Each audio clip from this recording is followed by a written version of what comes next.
कलवारी पे देखो कैसा ये नजारा, परमेश्वर का बेटा लटका बेसहारा।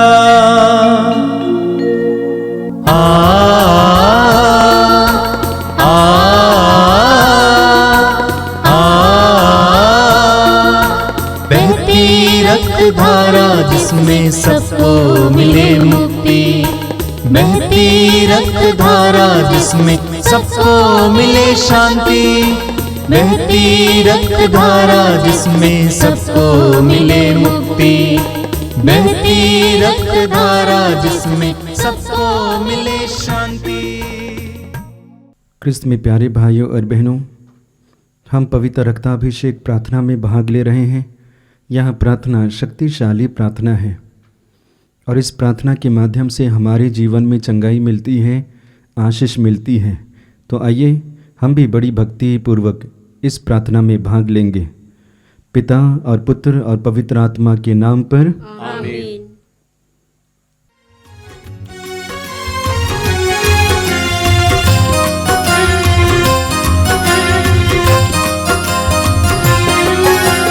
यीशु के बदन से वही जो लहू की धारा, उसमें धुले हमारे पापों के दाग सारे।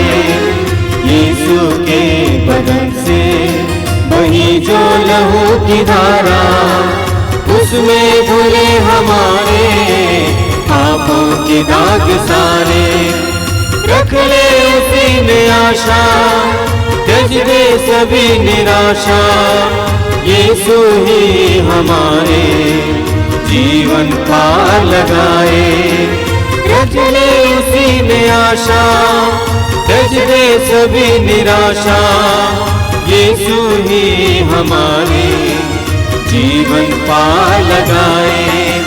यीशु के बदन से वही जो लहू की धारा, उसमें धुले हमारे पापों की दाग सारे।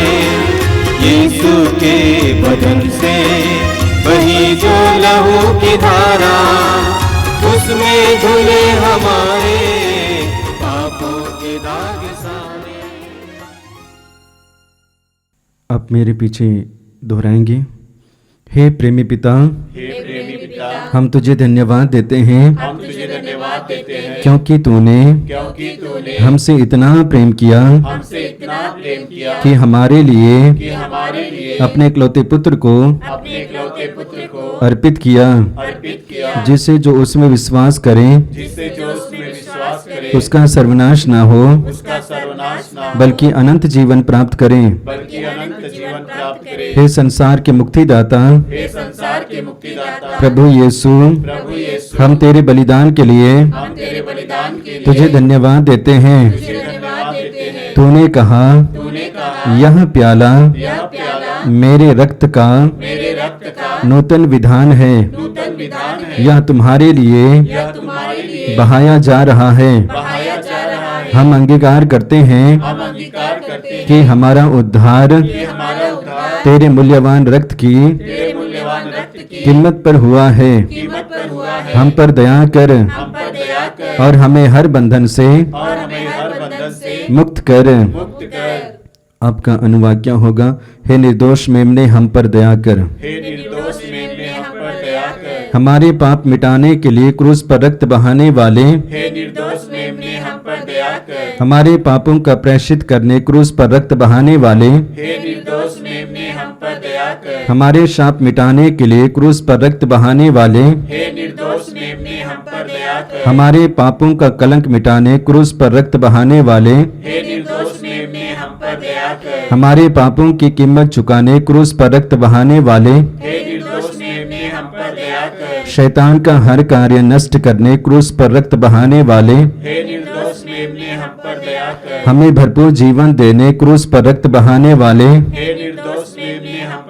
दया कर। हमारे घायल दिलों को चंगा करने क्रूस पर रक्त बहाने वाले हे निर्दोष मेमने हम पर दया कर। रोगों से हमें चंगा करने क्रूस पर रक्त बहाने वाले हे निर्दोष मेमने हम पर दया कर। हमें पिता से मेल कराने क्रूस पर रक्त बहाने वाले हे निर्दोष मेमने हम पर दया कर। हमें एक दूसरे से मेल कराने क्रूस पर रक्त बहाने वाले हे निर्दोष मेमने हम पर दया कर। हमें प्रेम की शिक्षा देने क्रूस पर रक्त बहाने वाले हे निर्दोष मेमने हम पर दया कर। हमारे लिए स्वर्ग का द्वार खोलने क्रूस पर रक्त बहाने वाले हे निर्दोष मेमने हम पर दया कर। हमारे बंधनों को तोड़ने के लिए क्रूस पर रक्त बहाने वाले हे निर्दोष मेमने हम पर दया कर। हमारे आंसुओं को पोंछने के लिए क्रूस पर रक्त बहाने वाले हे निर्दोष मेमने हम पर दया कर। हमें धर्मी बनाने के लिए क्रूस पर रक्त बहाने वाले हे निर्दोष मेमने हम पर दया कर। हमें पवित्र करने के लिए क्रूस पर रक्त बहाने वाले हे निर्दोष मेमने हम पर दया कर। हमें सशक्त करने के लिए क्रूस पर रक्त बहाने वाले हे निर्दोष मेमने हम पर दया कर। हमें स्वतंत्र करने क्रूस पर रक्त बहाने वाले हे निर्दोष मेमने हम पर दया कर।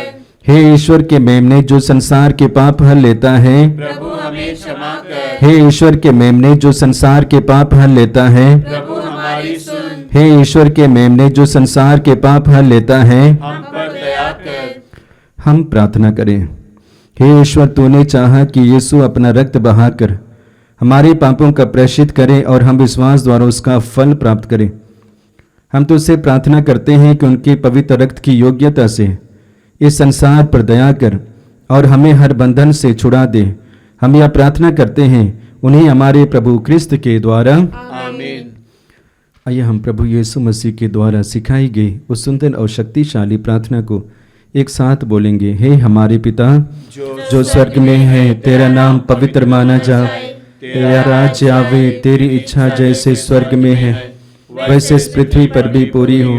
हमारा प्रतिदिन का आहार आज हमें दे और हमारे अपराध हमें क्षमा कर जैसे हम भी अपने अपराधियों को क्षमा करते हैं, और हमें परीक्षा में ना डाल परंतु बुराई से बचा।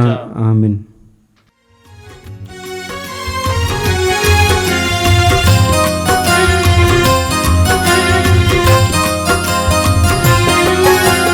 यीशु के बदन से वही जो लहू की धारा, उसमें धुले हमारे पापों के दाग सारे।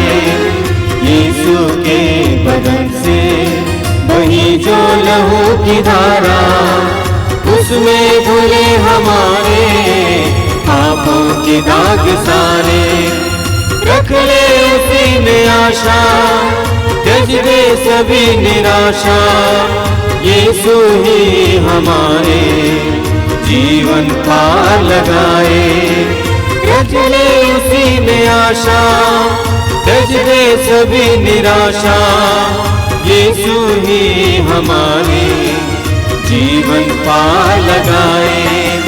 यीशु के बदन से वही जो लहू की धारा, उसमें धुले हमारे पापों की दाग सारे। यीशु के बदन से वही जो लहू की धारा, उसमें धुले हमारे पापों के दाग सारे। आइए हम प्रार्थना करें। मैं आप सभी से अनुरोध करूंगा कि आप जहां कहीं भी बैठे हों, इस समय अपने मन और हृदय को एकाग्र करें। अपनी आंखें बंद कीजिए। प्रभु के लिए दिल अपने हृदय को खोलिए।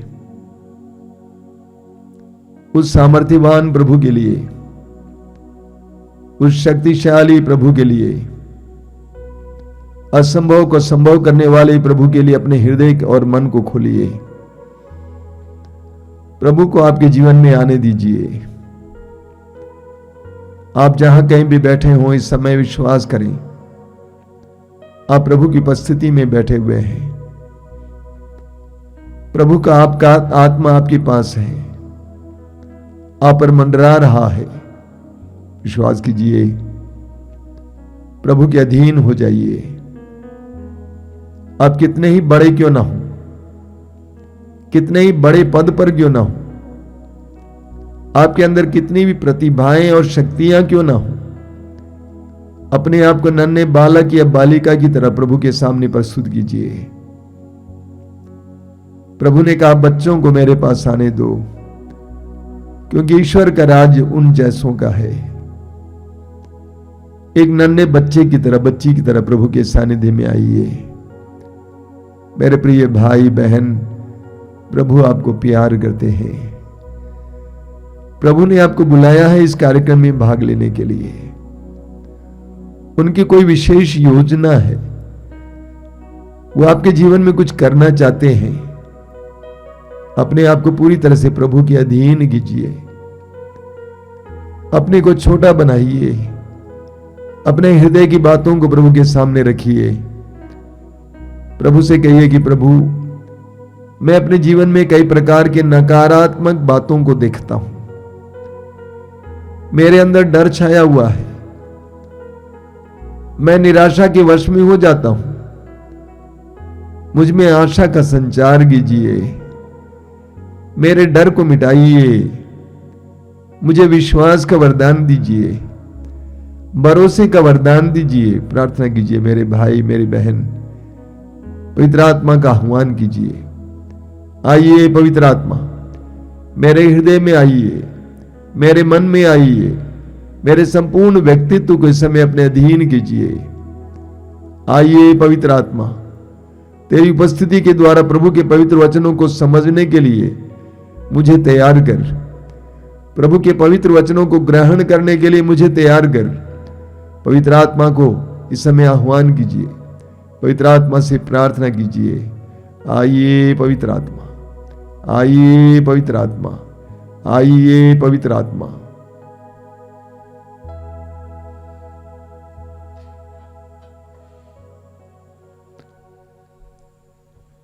अपनी आंखें खोले। मेरे प्रिय भाई और बहनों, पवित्र रक्ताभिषेक प्रार्थना के द्वारा बहुत सारे भाई बहनों के जीवन में प्रभु की आशीषें आ रही हैं। इसके लिए मैं प्रभु को धन्यवाद देता हूं। मैं आप सभी को बधाई देता हूं कि आप इन आध्यात्मिक कार्यक्रमों से लगातार जुड़े हुए हैं। आप में से कई लोग अपने दल में इस कार्यक्रम को देखते हैं, इसमें सहभागी होते हैं।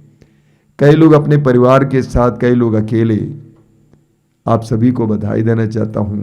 प्रभु आप सबको आशीष दे। मेरे प्रिय भाई और बहनों, सुसमाचारों में हम पढ़ते हैं कि प्रभु यीशु छोटे छोटे दृष्टांतों के द्वारा लोगों को शिक्षा देते थे। छोटे छोटे दृष्टांतों के द्वारा, छोटे छोटे उदाहरणों के द्वारा प्रभु शिक्षा देते थे जो आम आदमी समझ पाते थे। मत्ती के सुसमाचार की अध्याय 13, मार्कुस अध्याय 4 और लूकस अध्याय 8 में प्रभु यीशु एक दृष्टांत सुनाते हैं, बीज बोने वाले का दृष्टांत। देखिए, उस जमाने में लोग या तो पशुपालन करते थे, खेती करते थे या मछली पकड़ते थे, और ज्यादा धंधे नहीं होते थे। और प्रभु यीशु जिन लोगों से बात कर रहे थे वे सरल लोग थे और विशेष करके किसान थे। और प्रभु की बातों को किसान आसानी से समझ पाते थे। प्रभु ने कहा कि एक आदमी बीज बोने निकला अपने खेत में। कुछ बीज सड़क के किनारे गिरे, कुछ बीज पथरीली जमीन पर गिरे, कुछ बीज कांटीली जमीन पर गिरे, कुछ बीज अच्छी जमीन पर गिरे। जो सड़क के किनारे गिरे, उगने के लिए लायक माहौल नहीं मिला, इसीलिए चिड़िए चुग लिए। पथरीली जमीन पर गिरे, वे उग गए जरूर, लेकिन नीचे चट्टानें थी, इसीलिए वे बढ़ नहीं पाई, सूख गए। जो कांटेली जमीन पर गिरे, वे बड़े जरूर हुए, लेकिन कांटों ने उनको दबोच लिया। जो अच्छी जमीन पर गिरे, अच्छी फसल लाए। दृष्टांत का मुख्य संदेश क्या है? मुख्य संदेश यह है कि ईश्वर का वचन बीज है, ईश्वर की कृपाएं बीज है, ईश्वर का वचन बीज है। लेकिन इस बीज का फल या फसल इस बात पर निर्भर है कि जमीन कैसी है। पवित्र वचन बीज है, पवित्र वचन में जीवन है, जैसा कि विधि विवरण ग्रंथ अध्याय 32 वाक्य 47 में प्रभु कहते हैं। इब्रानी अध्याय 4 वाक्य 12 में संत पौलुस कहते हैं वो जीवित है, वो सशक्त है। यिर्मयाह अध्याय 23 वाक्य 29 में प्रभु कहते हैं कि मेरी वाणी चट्टान की तरह है, आग की तरह है। योहन का सुसमाचार अध्याय 6 वाक्य 63 में प्रभु कहते हैं मेरी शिक्षा में जीवन है और उसमें आत्मा है। लेकिन इस वचन रूपी बीज की फसल इस बात पर निर्भर है कि जमीन कैसी है। जमीन कैसी है, हम इन जमीनों के बारे में मनन करेंगे। पहली जमीन है सड़क के किनारे की जमीन। सड़क यातायात की जगह है, वो खेती की जगह नहीं है। यातायात की जगह लोग आते हैं जाते हैं, आते हैं जाते हैं। ये वे लोग हैं जो प्रभु को, प्रभु की बातों को, प्रभु के वचनों को, प्रभु की आशीषों को हल्के से लेते हैं। वचन सुनते हैं, पढ़ते जरूर हैं, लेकिन हल्के से लेते हैं, गंभीरता से नहीं लेते हैं। उसका नतीजा क्या होता है देखिए, उत्पत्ति ग्रंथ अध्याय 3 में हम पढ़ते हैं ईश्वर ने आदम और एवा से कहा था अदन बगान से के सारे पेड़ों के फल खा सकते हैं लेकिन एक पेड़ का फल नहीं खाना। हेवा ने सोचा एक फल खाने से क्या होता है, ये कोई बड़ी बात होती है। खा लिया, अपने पति को भी खिलाया। नतीजा क्या आप जानते हैं, ईश्वर की आज्ञा का उल्लंघन हुआ और भी अदन बगान से बाहर किए गए। लोत की पत्नी ने, लोत को प्रभु ने कहा कि भाग जाओ, सोदम और गोमोरा का नष्ट होने वाला है, उत्पत्ति अध्याय 19। लेकिन कहा कि मुड़कर नहीं देखना। लोत की पत्नी ने सोचा कि मुड़कर देखने में कौन सा बड़ा अपराध होता है, कितनी बार मैं मुड़कर देखी हूं। वो मुड़कर देखी और नमक का खंबा बन गई। सैमुएल का पहला ग्रंथ अध्याय 15 में हम पढ़ते हैं कि ईश्वर ने राजा साउल से कहा कि तुम अमलेकियों को हराओ, लेकिन वहां से कुछ भी चीज अपने देश में नहीं ले आना। साउल ने सोचा मैं कुछ जानवर लेके आता हूं, सोना थोड़ी ले आया हूं, जानवर लेके आता हूं। ईश्वर की आज्ञा का उल्लंघन किया, ईश्वर की बात को हल्के से लिया। नतीजा क्या हुआ, उसको उसकी गद्दी से उतारा गया, निकाला गया। योना के ग्रंथ में हम पढ़ते हैं ईश्वर ने योना से कहा कि निनेवे जाओ, वहां के लोगों को पश्चाताप के लिए आह्वान करो। योना ने प्रभु की वाणी को बहुत हल्के से लिया। नतीजा क्या हुआ, बहुत सारे संकटों का सामना करना पड़ा। मत्ती अध्याय 7 वाक्य 26 से 27 तक प्रभु कहते हैं कि जो मेरी बातों को सुनता है और उसका पालन नहीं करता है वो उस मूर्ख की तरह है जिसने अपने मकान को बालू पर बनवाया। वर्षा हुई, नदियों में बाढ़ आई, आंधी चली और उस मकान से टकराई और वो मकान गिर गया क्योंकि उसकी नींव बालू पर था। हमें सवाल करना होगा कि हमारा हृदय किस तरह का हृदय है, हमारी जमीन कैसी जमीन है। दूसरी जमीन है पथरीली भूमि, पथरीली जमीन, यानी जमीन जरूर है लेकिन गहराई नहीं है। बड़े चाव से वचन को सुनते हैं, इधर जाते हैं उधर जाते हैं, बाइबल पढ़ते हैं, लेकिन गहराई नहीं है क्योंकि नीचे चट्टाने हैं, पत्थर है, घृणा का चट्टान, घमंड की चट्टान, क्रोध की चट्टान, पाप में आदतों की चट्टान, पाप में रिश्तों की चट्टान, नशे की चट्टान, आदि आदि। वचन वहां पे जड़ नहीं पकड़ पाता है। उसमें बड़ी इच्छा है कि मैं सुनूं, मैं कुछ करूं, लेकिन नीचे पत्थर है, इसलिए वचन जड़ नहीं पकड़ पाता है। ऐसे लोग बहुत जल्दी निराश हो जाते हैं, प्रभु को छोड़कर चले जाते हैं। तीसरे प्रकार की जमीन है कांटीली जमीन, यानी जिस जमीन पर कांटों की झाड़ है। बीज गिरते हैं, उगते हैं, पौधे बनते हैं, बड़े होते हैं, लेकिन कांटे बढ़कर दबोच लेते हैं। उनको फलवंत नहीं होने देते हैं। ये उस प्रकार के लोग हैं जो ईश्वर को भी चाहते हैं, प्रभु की वाणी को भी चाहते हैं, साथ ही साथ संसार को भी चाहते हैं।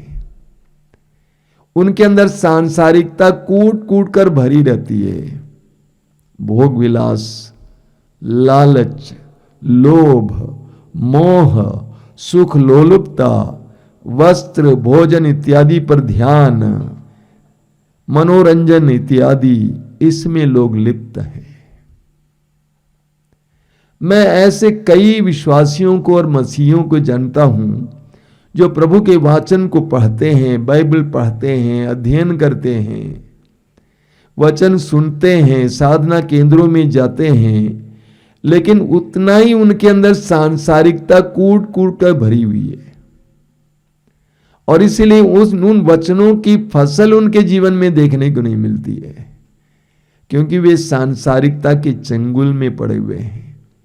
मत्ती के सुसमाचार के अध्याय 6 उसके वाक्य 24 में प्रभु कहते हैं, तुम दो मालिकों की सेवा नहीं कर सकते, तुम धन और ईश्वर दोनों की सेवा नहीं कर सकते।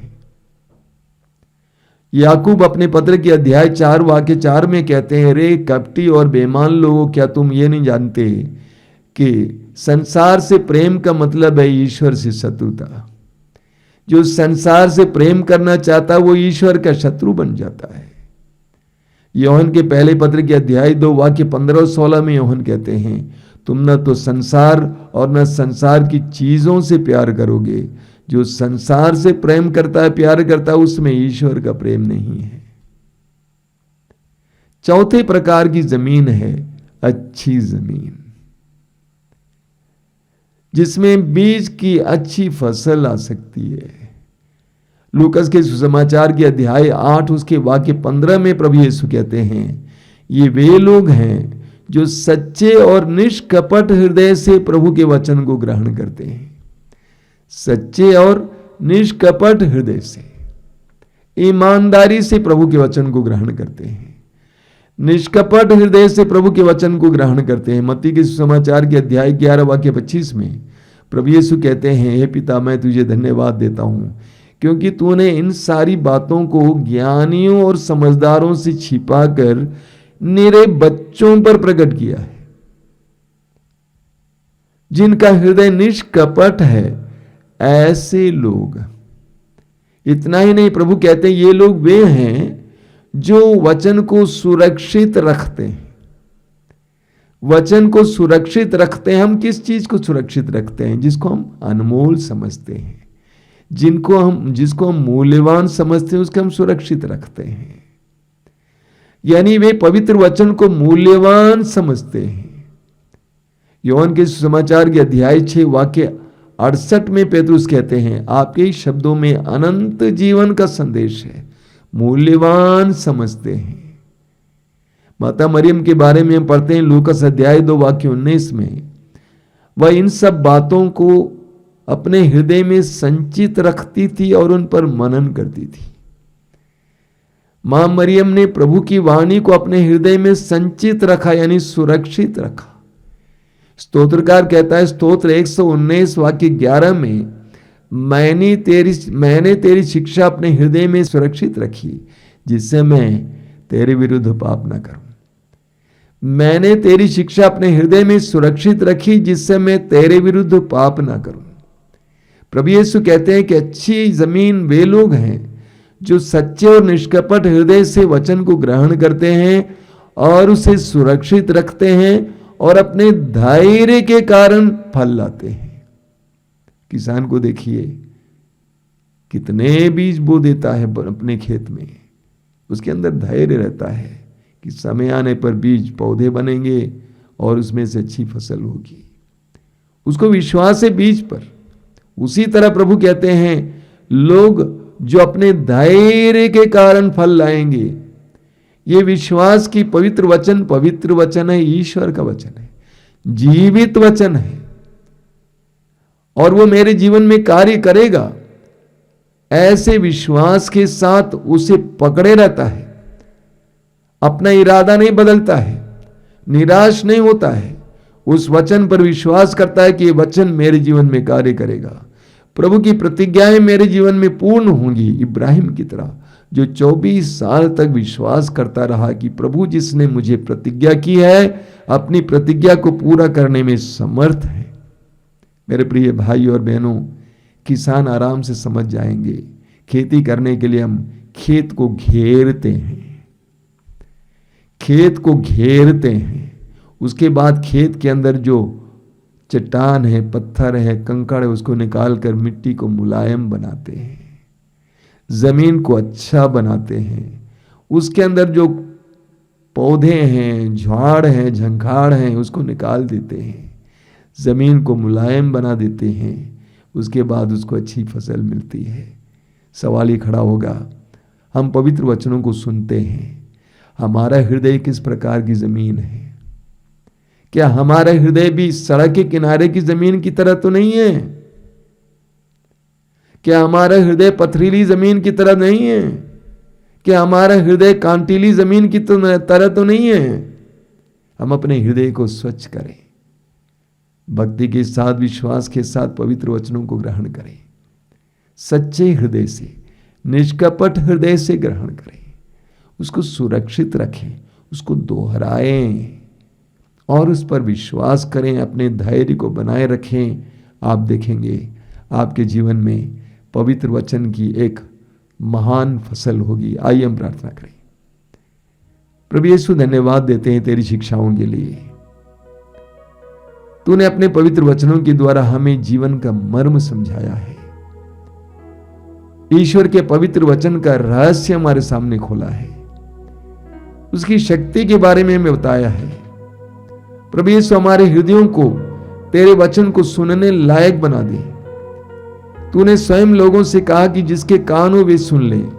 हमारे आंतरिक कानों को खोल दीजिए ताकि हम तेरे पवित्र वचनों को सुन सके, उन पर विश्वास कर सके, उनको संजोए रख सके, उन पर विश्वास करके धैर्य के द्वारा उसकी फसल ला सके। आमीन।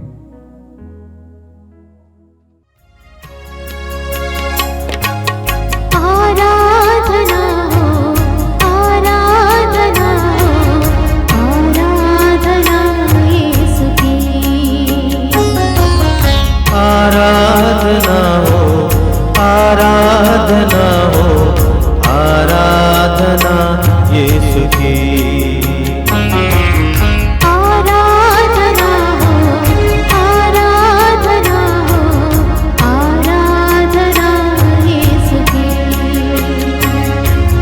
आराधना हो, आराधना हो, आराधना यीशु की। जीवन की ज्योति तू है, पग पग में ज्योति दिखा। जीवन की ज्योति तू है, पग पग में ज्योति दिखा। जीवन की ज्योति तू है, पग पग में ज्योति दिखा। जीवन की ज्योति तू है, पग पग में ज्योति दिखा। आराधना हो, आराधना हो, आराधना यीशु की। आराधना हो, आराधना हो, आराधना यीशु की। जीवन की रोटी तू है,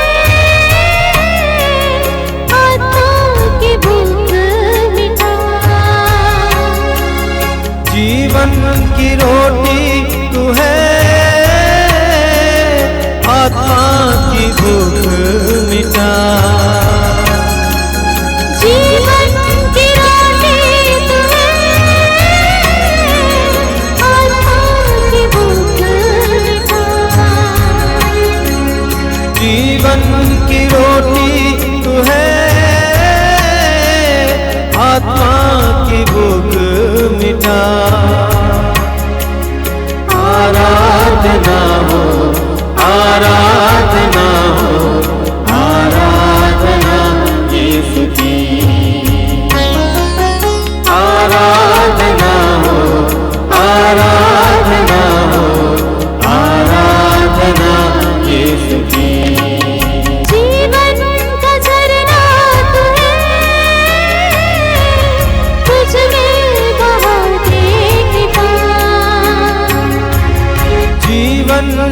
झरना तू है,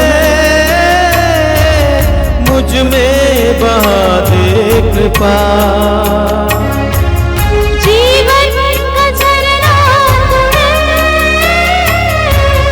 तुझ में बहा दे कृपा। जीवन का झरना तू है, मुझ में बहा दे कृपा। आराधना हो, आराधना हो, आराधना यीशु की। आराधना हो, आराधना हो, आराधना यीशु की।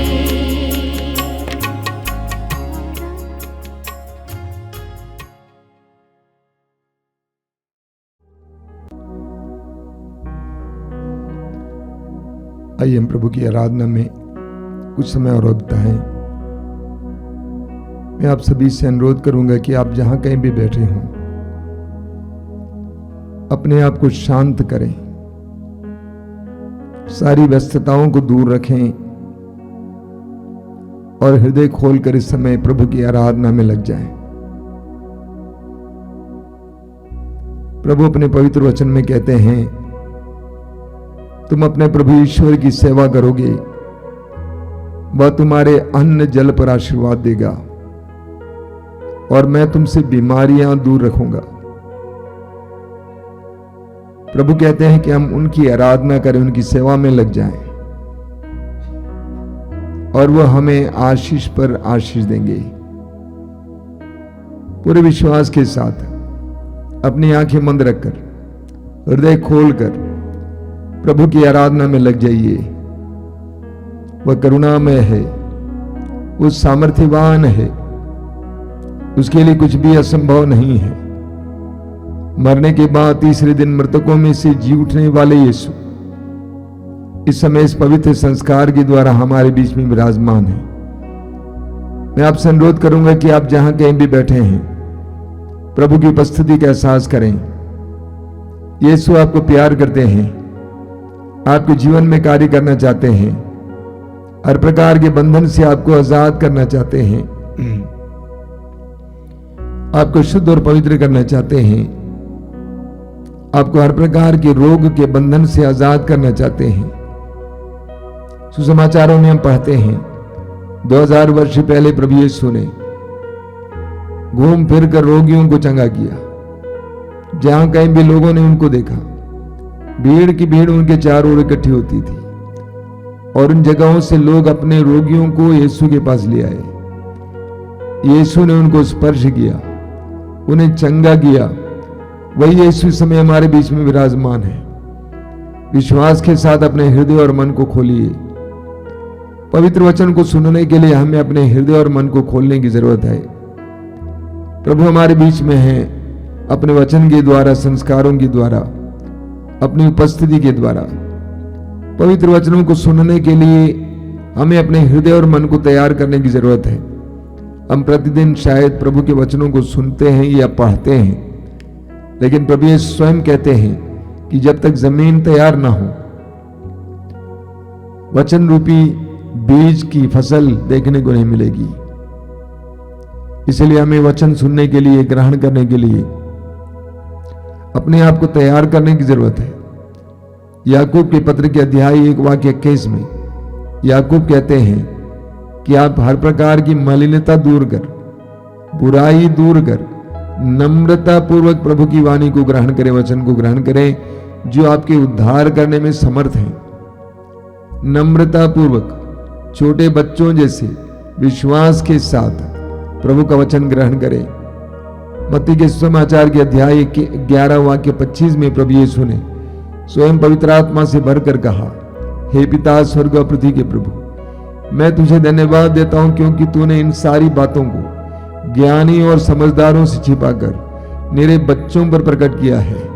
हाँ पिता, तुझे यही अच्छा लगा।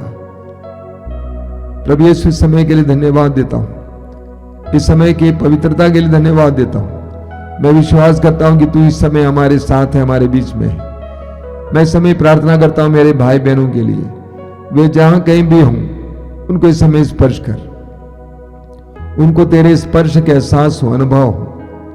प्रभु यीशु तूने कहा है जो मेरे पास आता है मैं उसे कभी नहीं ठुकराऊंगा। इस वचन पर विश्वास करते हुए तेरे करीब आने के लिए मेरे भाई बहनों को कृपा दीजिए। प्रभु यीशु समय उनके जीवन में कार्य करना, तेरे वचनों को ग्रहण करने के लिए उनके हृदय और मन को तैयार करना, तेरी आशीष को ग्रहण करने के लिए उनके हृदय और मन को तैयार करना। आइए मेरे भाई और बहनों, इस समय हृदय खोलकर, मुंह खोलकर हम प्रभु की आराधना और स्तुति करेंगे। मेरे पीछे दोहराइए, हालेलुया, हालेलुया, हालेलुया, हालेलुया। यीशु ईश्वर के पुत्र हैं, यीशु ईश्वर के पुत्र हैं, यीशु संसार के मुक्तिदाता हैं, यीशु संसार के मुक्तिदाता हैं, यीशु मरने के बाद, यीशु मरने के बाद महिमा के साथ महिमा के साथ तीसरे दिन मृतकों में से जी उठे। मृतकों में से जी उठे। वही यीशु हमारे बीच में विराजमान है, वही यीशु हमारे बीच में विराजमान चमत्कार और चिन्ह प्रकट करने वाले, चमत्कार और चिन्ह प्रकट करने वाले, जल को अंगूरी में परिवर्तित करने वाले, जल को अंगूरी में परिवर्तित करने वाले, आंधी को शांत करने वाले, आंधी को शांत करने वाले, 5 रोटियों से 5,000 से भी ज्यादा लोगों को खिलाने वाले, 5 रोटियों से 5,000 से भी ज्यादा लोगों को खिलाने वाले, हालेलुया, हालेलुया, मृतकों को जिलाने वाले, मृतकों को जिलाने वाले, लंगड़ों को चलाने वाले, लंगड़ों को चलाने वाले, गूंगों को वाणी, गूंगों को वाणी, बहरों को सुनने की बहरों को सुनने की शक्ति देने वाले, शक्ति देने वाले, ए हमारे प्रभु यीशु, हे हमारे प्रभु यीशु, हमारे मुक्तिदाता, हमारे मुक्तिदाता, हमारे प्रभु, हमारे प्रभु, जीवन के मालिक, जीवन के मालिक, हम तेरी आराधना करते हैं। हम तेरी आराधना करते हैं। हालेलुया, हालेलुया, सभी संतों के साथ, सभी संतों के साथ, सभी मानव जाति के साथ, सभी मानव जाति के साथ, सभी स्वर्गदूतों के साथ सभी स्वर्गदूतों के हम तेरी आराधना करते साथ, हैं। हम तेरी आराधना करते तू हैं। महिमा में है, तू महिमा में है, तू प्रेमी है, तू प्रेमी है, तू सर्वशक्तिमान है। तू सर्वशक्तिमान तेरी है, आराधना हो, तेरी आराधना तेरी हो, महिमा हो। तेरी महिमा हो। Hallelujah, hallelujah, hallelujah, hallelujah. सभी लोग मुंह खोल कर इस समय प्रभु की लगातार स्तुति करते जाएंगे लंबी देर तक। Hallelujah, hallelujah, hallelujah, hallelujah, hallelujah, hallelujah. आराधना, आराधना, आराधना, आराधना, आराधना, महिमा, आराधना, महिमा, आराधना, महिमा, आराधना, महिमा, आराधना, महिमा, आराधना, महिमा, आराधना, महिमा, आराधना, महिमा, आराधना, महिमा, आराधना, महिमा, आराधना, महिमा, आराधना, महिमा, आराधना, आराधना।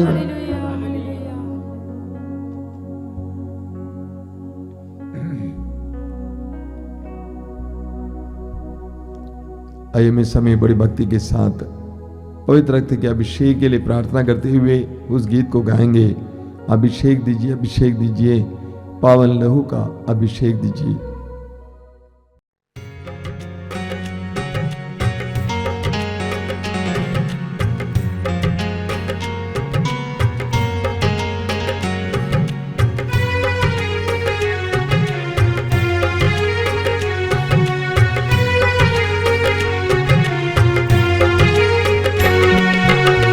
अभिषेक दीजिए, अभिषेक दीजिए, पावन लहू का अभिषेक दीजिए। अभिषेक दीजिए, अभिषेक दीजिए, पावन लहू का अभिषेक दीजिए।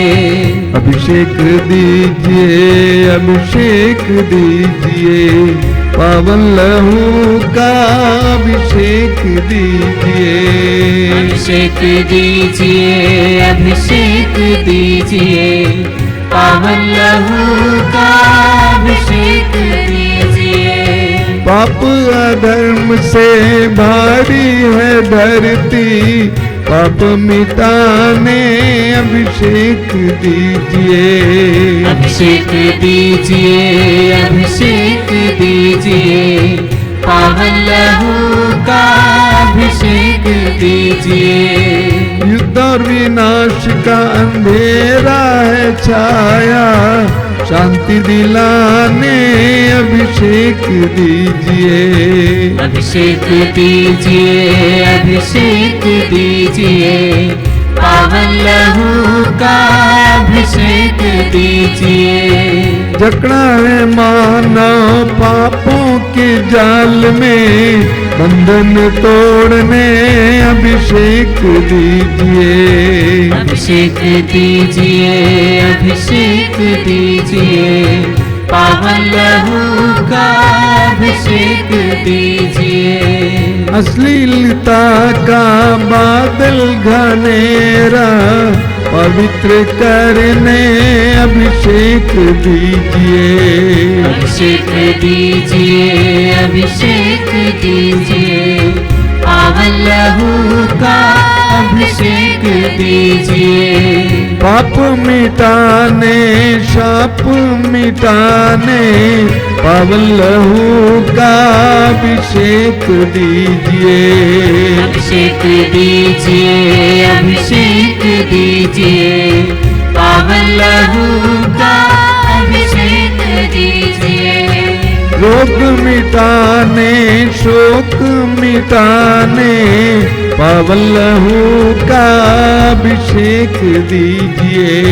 अभिषेक दीजिए, अभिषेक दीजिए, पावन लहू का अभिषेक दीजिए।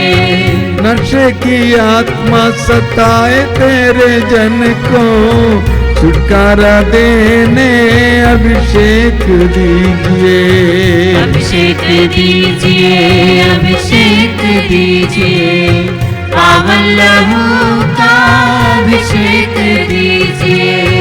पावन लहू से धरती को धोने अभिषेक दीजिए।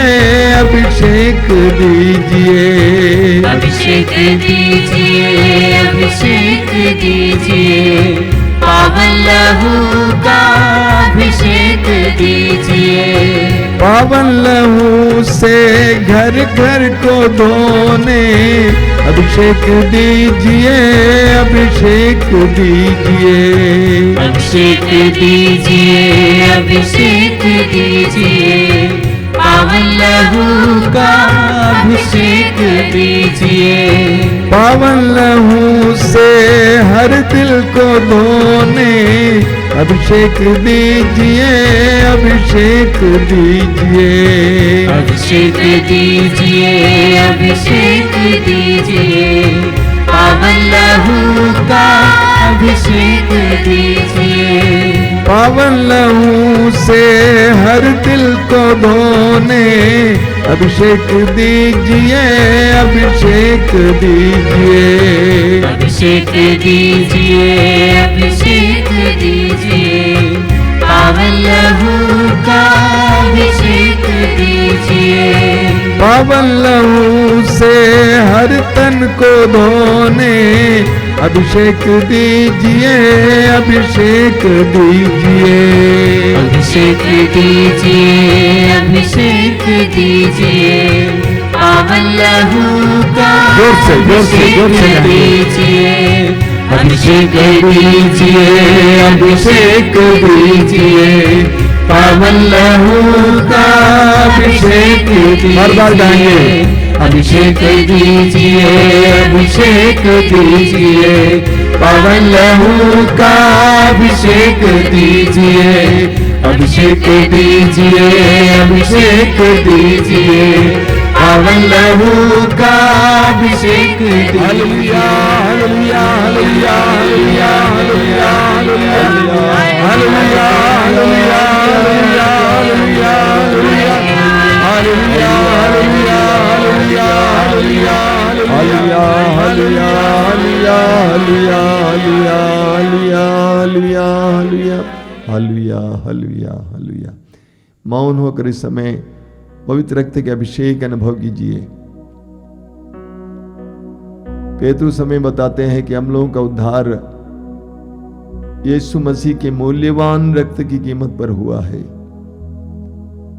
यीशु के मूल्यवान रक्त के स्पर्श का अनुभव कीजिए। प्रभु यीशु तेरे मूल्यवान तेरे पवित्र रक्त की शक्ति और सामर्थ्य के द्वारा इस समय इस प्रार्थना में भाग ले रहे एक एक भाई बहन को स्पर्श कीजिए, चंगा कीजिए, शुद्ध कीजिए, पवित्र कीजिए। यीशु हर एक के घर के कोने कोने को शुद्ध और पवित्र कीजिए। जिन जिन घरों में इस समय ये प्रार्थना चल रही है उन घरों के कोने कोने को तेरे पवित्र रक्त की शक्ति और सामर्थ्य के द्वारा शुद्ध और पवित्र कीजिए यीशु। अंधकार की शक्ति और दुष्ट आत्माओं से उनको इस समय पूरी तरह से स्वतंत्र कीजिए यीशु। जो भाई बहन इस समय इस कार्यक्रम में भाग ले रहे हैं, तेरे पवित्र रक्त की योग्यता और शक्ति के द्वारा इसी वक्त उनको हर प्रकार के अंधकार की शक्ति, दुष्ट आत्मा के हर प्रकार के बंधन से आजादी मिले। धन्यवाद यीशु, तेरी स्तुति, तेरी महिमा हो। मैं विश्वास करता हूं कि समय हो रहा है। धन्यवाद यीशु, धन्यवाद, तेरी स्तुति, तेरी आराधना, तेरी महिमा।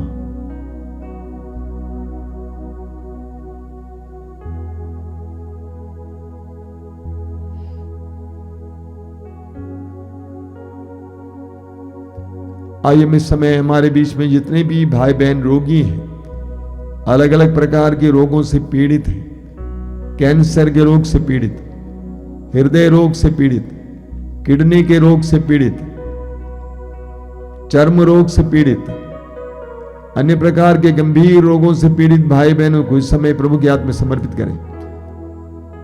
रोग एक दर्दनाक अवस्था है जब हमारी आशाएं टूट जाती है, विश्वास टूटने लगता है।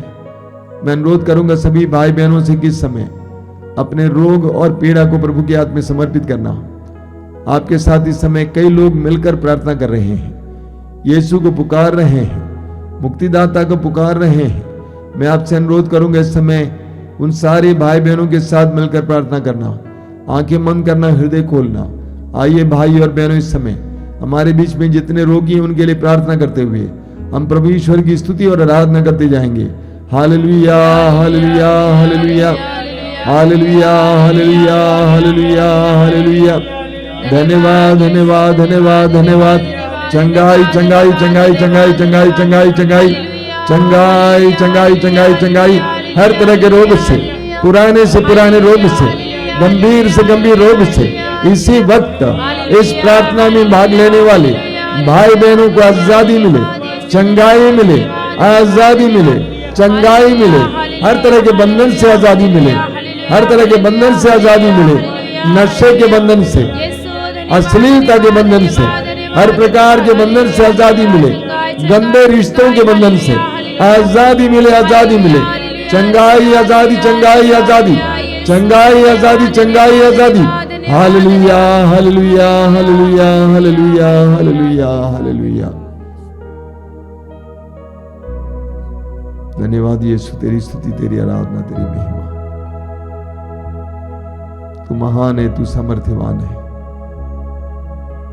तू रोगियों पर दया करता है, पीड़ितों पर दया करता है। दयालु यीशु, दया कर।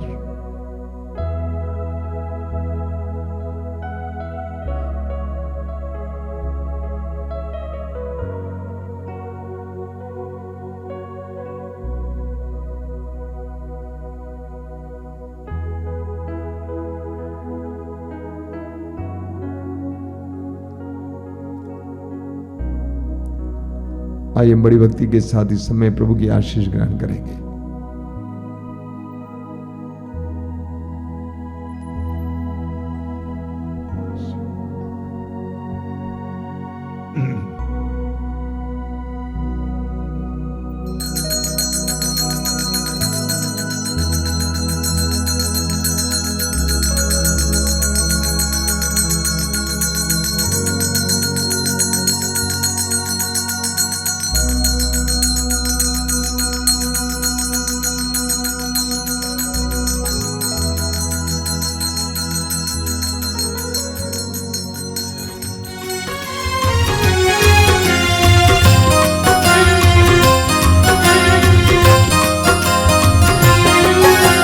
यीशु के बदन से वही जो लहू की धारा, उसमें धुले हमारे पापों के दाग सारे।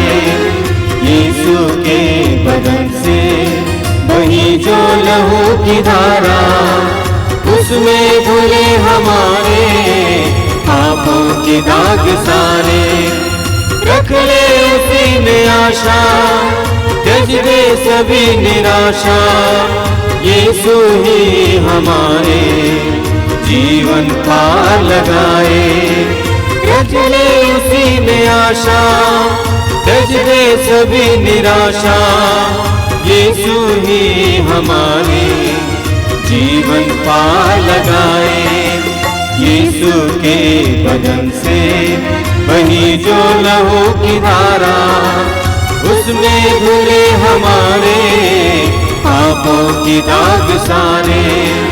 यीशु के बदन से बही जो लहू की धारा, उसमें धुले हमारे पापों के दाग